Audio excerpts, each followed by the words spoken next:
Dita e parë e Kurban Bajramit është të premten më 1 shtator, njofton Kryesia e Bashkisisë Islame të Kosovës.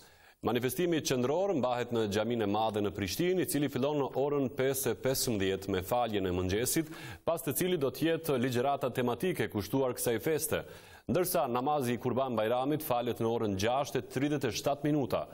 Me rastin e festës Kurban Bajramit, ditën e parë, Kryesia Bikut, si zakonisht, organizon pritje për urimi në selinë e kryesisë nga ora 9 deri në orën 12.